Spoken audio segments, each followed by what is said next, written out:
Hello, and welcome to the Stem Cell Healing Institute podcast.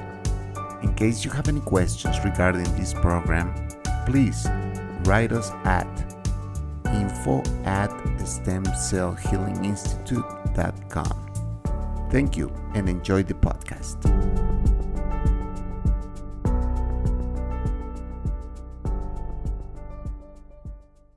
Hello and welcome back to the Stem Cell Healing Institute podcast. We are here once again with Doctor Zahra Figueredo.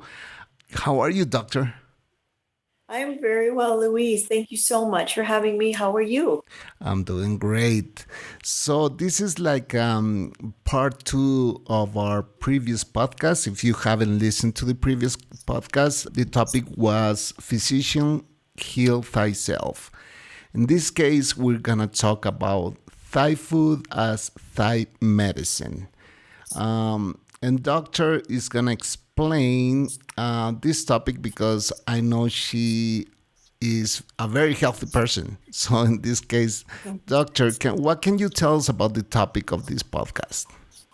Yes, it can mean there's so much behind this topic because, first of all, both of these expressions, physician heal thyself, as well as thy food as thy medicine, are both Hippocratic terms. They came from Hippocrates back in the day, and there's so much behind these expressions. So let me explain with this one. We it's so easy for us, especially in North America, for us to go. It's such a pharmaceutical environment where we have a headache and our first instinct is to go get a pill, whether it's aspirin or Tylenol or whatever it might be, acetaminophen, ibuprofen. So our first instinct is take a pill for instant relief. And we don't stop to think that what are we actually doing? We have a headache, which is the symptom, and we're trying to ameliorate the symptom with something. And we don't really stop to think, hey, why do I have this headache? Or what's causing this headache? What's the root cause of this headache? And that is the most important question, because so it's so easy for us to sort of ameliorate and cover up the facade and make everything look pretty on the outside, while there's something malicious or malevolent going on underneath the surface. And that's what we need to always be addressing when we address the body as a whole, and when we talk about food as thy medicine. So, doctor, I know this is a very loaded question, but how can we use food as our medicine? Yes, it is a very loaded question. Let's start with the basic foundations and the building blocks of our body. You know how they say we are what we eat. Oh yeah. And that's very true. It's very true. We are what we eat. If we're going to eat junk food and highly palatable, garbage with added preservatives and processed foods, we are not getting the wholesomeness of all of the nutrients and the greens and the just that wholesome food. Okay, so if we're getting a lot of processed food, that's what we're going to be, and that's really what we're going to look like. So when I say that we are what we eat, and it also comes down to also we are what we absorb. And that can be a whole another topic in and of itself, especially as we age, when our digestion diminishes and our gut just doesn't digest the food or absorb it as well. That's another topic, and then we run into other issues with that as well.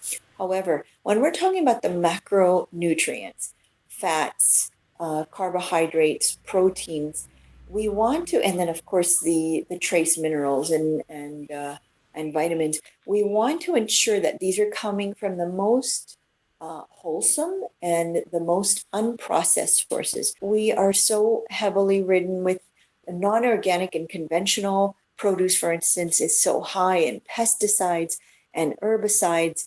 And then we have so many of the processed foods that are laden with high fructose corn syrup, which has a major effect on our metabolism and blood sugar.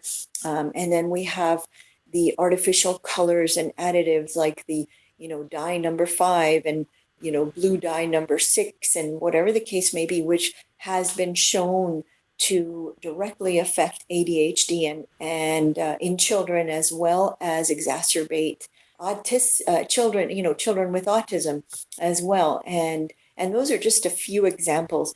There's another one, BHT. This is really worth noting. BHT is an additive, which is somewhat of a preservative in a lot of processed foods. That has been shown to literally kill brain cells. Okay, so neuronal cells have been shown to be damaged with these things. So these are things to really be aware of in what we're eating. And that's why we condone. It's not always easy to, have a home cooked meal. But, my rule is always 80-20. 80% of the time, you want to make the right choices, do the right thing. 20% of the time, you're free to, be on the run and grab a burger if you need to. That's sort of, our general rule of thumb, because life isn't perfect and we're not going to be perfect.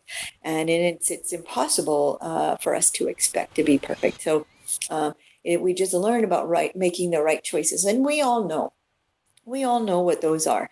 As we age, I talk about aging a lot because I do have a lot of older patients, and we have to focus on protein. So really good, that would be number one. It's really good quality proteins, clean, grass-fed. I'm not averse to animal products. We talk about clean proteins, and then we talk, of course, the green leafies. Those are the number one choice, with olive oil and a little bit of acid to enhance absorption. And then we have our good fats, which are so essential. And those are olive oil, olives, whole olives, which are so important because they do contain components and polyphenols that the olive oil itself doesn't have in many cases. And of course, cold press first pass is so important, extra virgin.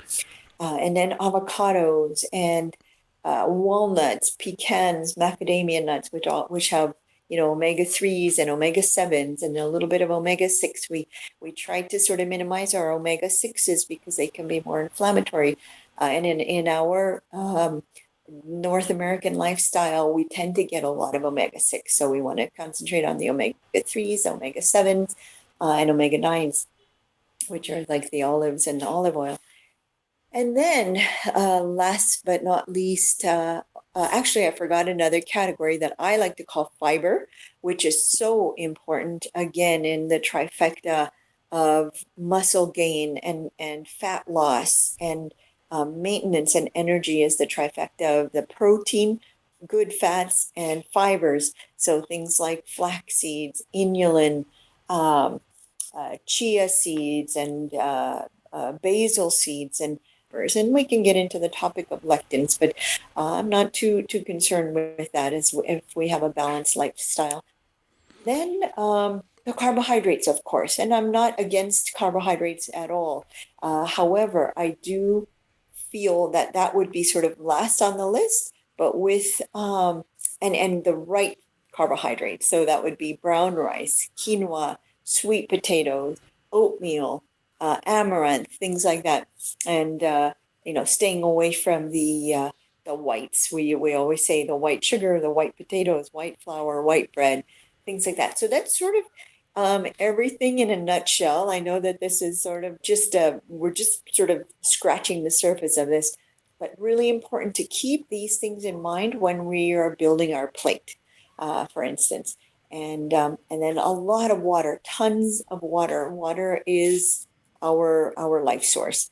And so I always reiterate, water, and lemon water is very, very effective in sort of controlling appetite as well as blood sugar to a certain degree. And it's very cleansing for the liver as And well, also, because and also, if you don't like water itself, you can add some lime into it. that Yeah. that's right. That's right. And it helps the secretion of bile. So that's how it literally can be detoxifying as well. Doctor, you mentioned something very important, the 80-20 factor. Mhm. because that's actually how I go in my life. My wife she loves young food, and I totally hate it. But I do like it once in a while. But I try to run my diet without 80/20, like you mentioned. It is very important to add exercise to this because it's not about starving or having a little treat once in a while, right? It's also That's right. about lifestyle, like you mentioned in our previous podcast. That's right. Yes, Louise, thank you for mentioning that. Yes, exercise is so important. Just moving.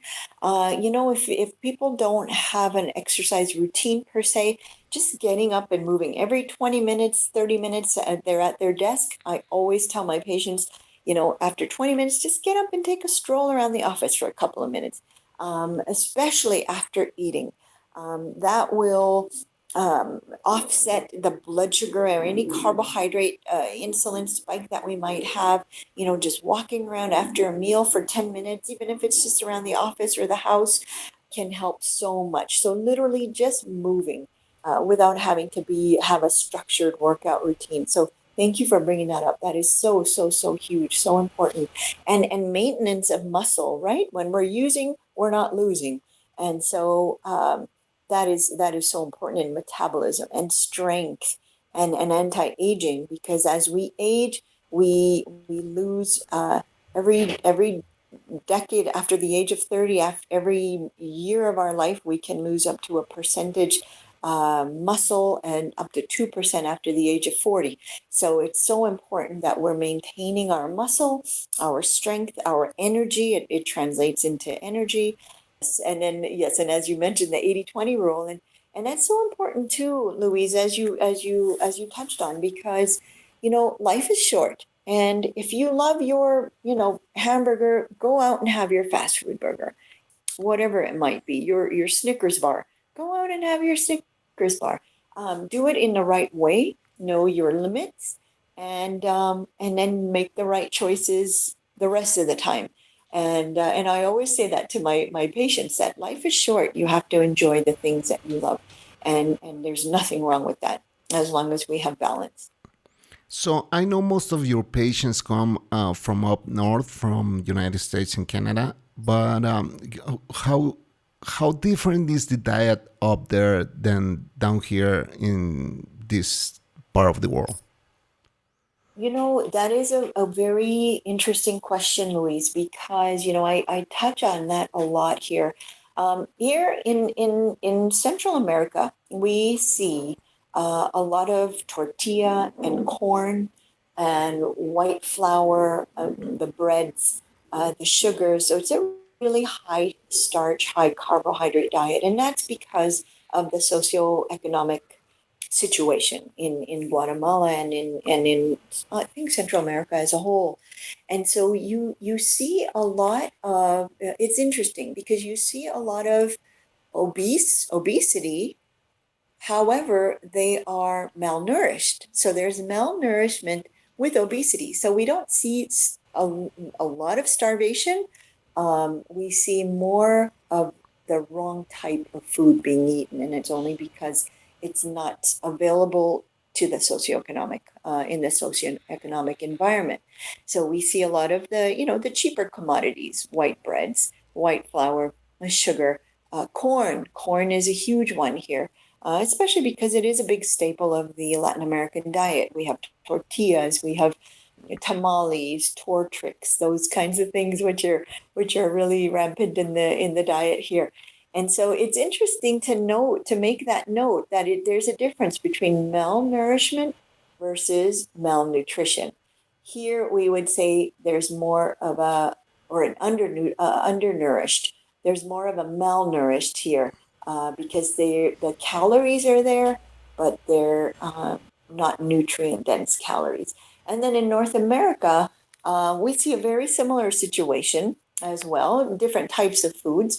It's a very similar type of situation where if we have pockets of poverty, we see many times that it's malnourished versus undernourished because they're just eating They're getting the foods, they're just the wrong foods and just very low nutrient dense foods, high calorie. A lot of preservatives. Yes, and a lot of preservatives. Yeah. So those cheaper foods are, yes, calorie dense, low nutrient, and a lot of preservatives. There's not a perfect world, but we have to stay healthy by what we eat. So, doctor, can you give us an example of a healthy diet with whatever it's available in my fridge? Being healthy and have a healthy diet is sometimes expensive. Yes, and that's so true. And we can do this on the cheap. All right. It is very, very, it's not difficult. You do have to sort of learn the ins and outs of it, but it isn't difficult to eat healthy on a low budget, for instance. And again, I'm not specifying any sort of dietary restrictions or anything here. So I'm going to be very general. I'm going to use dairy. I'm going to use eggs, which we don't do with every patient. But in this case, I will, just because I don't want to. That's a different topic altogether. So, for instance, a breakfast, a really low budget, super healthy breakfast, can be a couple of eggs cooked in coconut oil or ghee, or even olive oil at a low temperature, with spinach and some veggies, with some avocado on the side. If you're not afraid of carbohydrates, we can add um, a little bit of either sweet potato or even a whole grain toast. Okay, so that's a really low cost, very healthy meal.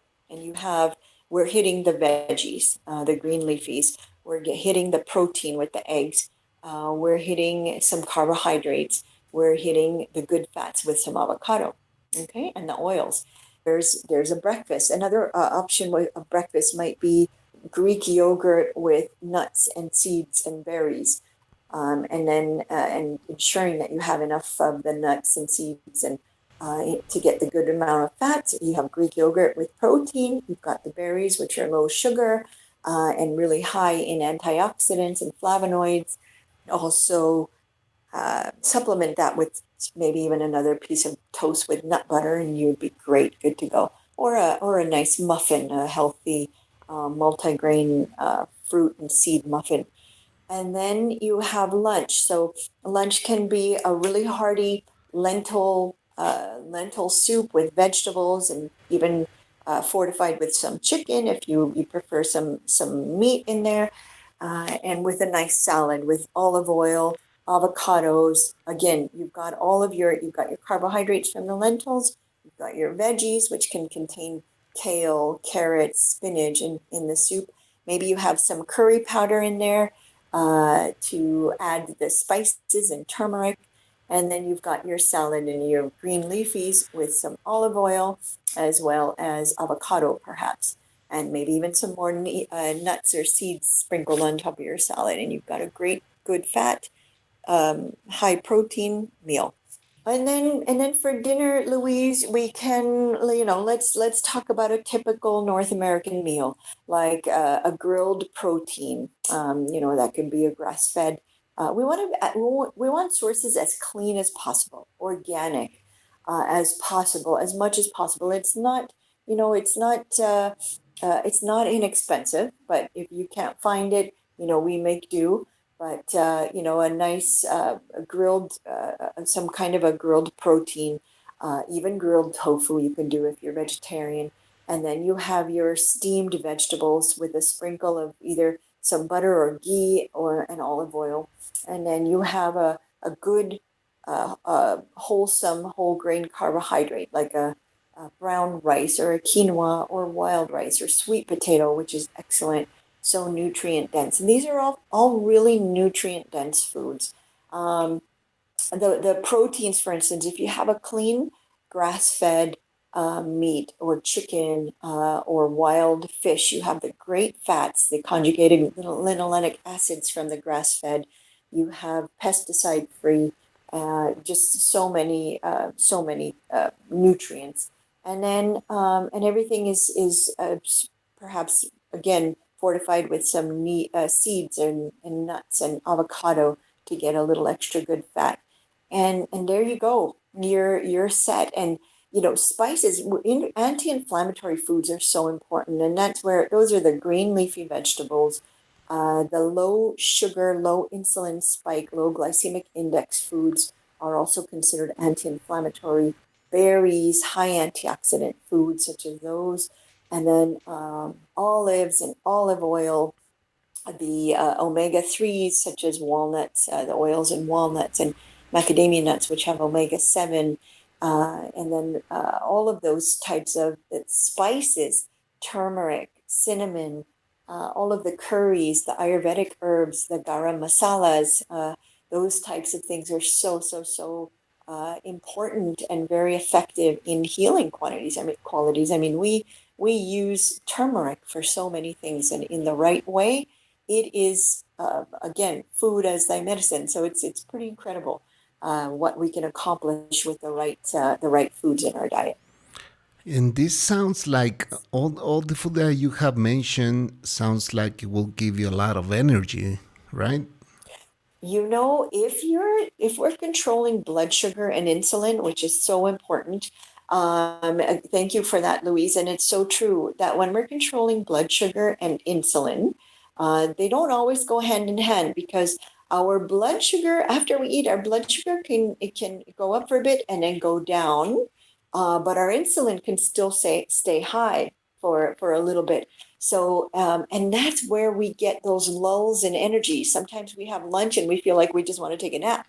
So that's been really important. And that's where fiber comes in, that trifecta that I mentioned: protein, fiber, and fat. If you start with those with each meal, um, you will almost always have a really nice sustained level of energy without having that drop in energy in the middle of the afternoon, for instance. And another point that you brought up that I'm really happy about is that we want to allow about at least 3 hours between each meal without snacking. And what this allows is for our blood sugar to come down, as well as enough time for the insulin to come down, so that that little trough in the insulin and blood sugar allows our body to be ready for the next meal without having an insulin spike. And it helps with fat loss, because in that time, we literally have the ability to tap into fat for energy. Okay. And so it's that's something I tell my patients all the time: eliminate snacking and try to keep at least a 3 hour window without eating between meals.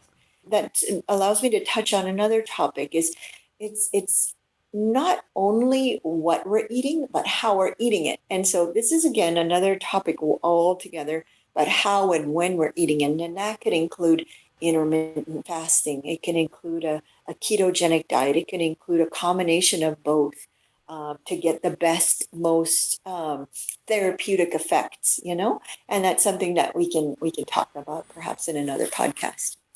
Doctor, and how about coffee? Because I know Ah, I'm a coffee addict, so but I try not to take that much, because I used to have like maybe 6 cups of coffee per day, and that was a lot. oh, And I yes. reduced to 2 cups of coffee, one in the morning, one in the afternoon. Is coffee good for you?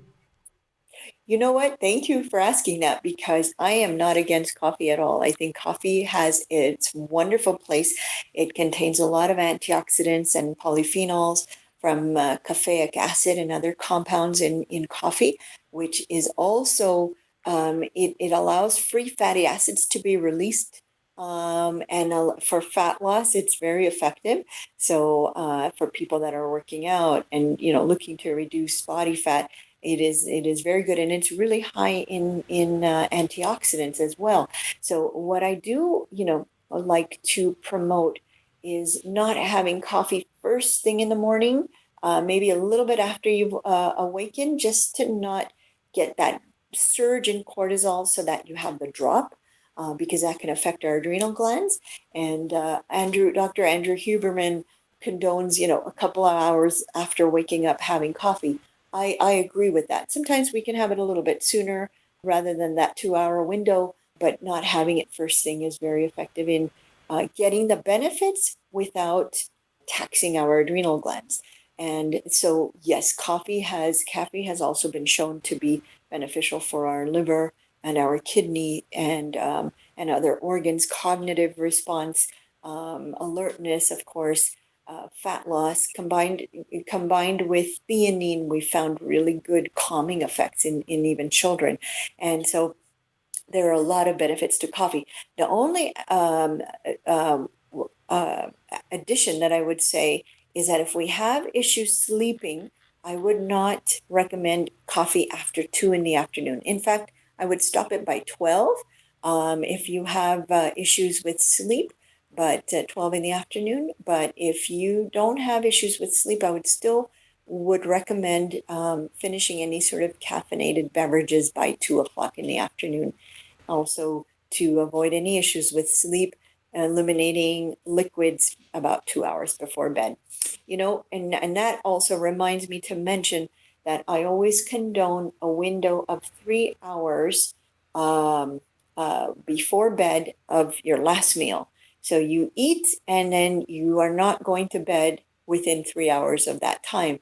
And that again allows for blood sugar and insulin to balance so that you're not storing the food that you've eaten as fat, and it's being utilized, as well as it helps with a more deeper, uh, concentrated, better quality sleep. Wow, that's a lot of information you have given us. But I'm going to pass on this to my wife so we can eat healthier. Well, I don't know, doctor, if you want to add something else to this podcast because you've been very informative. Yes, and I know I've touched on a lot of topics, and we will definitely expand more on follow up future podcasts. So if there are any specific questions, I am happy to entertain those. And Louise, I know you have all of the information for our listeners. Yeah, that's right, doctor. By the end of this podcast, you will find all the information how to contact Dr. Figueredo. She will get your email directly to her inbox. So ask the questions, please. We want to hear from you. And thank you for listening to this podcast. You may find us also on YouTube. There are plenty of videos on YouTube that you can go and watch. So, doctor, I appreciate your time and I wish you a wonderful afternoon. Thank you so much, Louise. You do the same. You have a lovely afternoon. Okay, you take care. Bye bye. Thanks.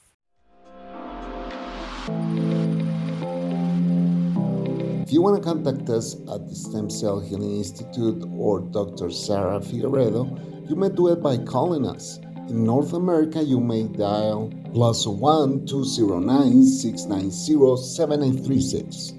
Also, if you want to write us by WhatsApp, you may add +502 4220 7297. Please send us an email at info@stemcellhealinginstitute.com.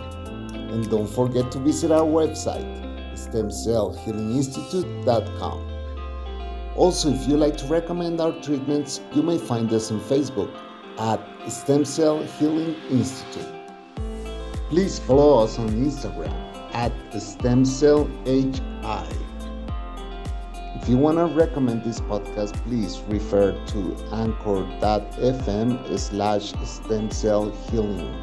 Also, you may find us with that very same name on Spotify. If you want to watch our videos, please go to Dr. Zahra Figueredo. That is on YouTube. Thank you.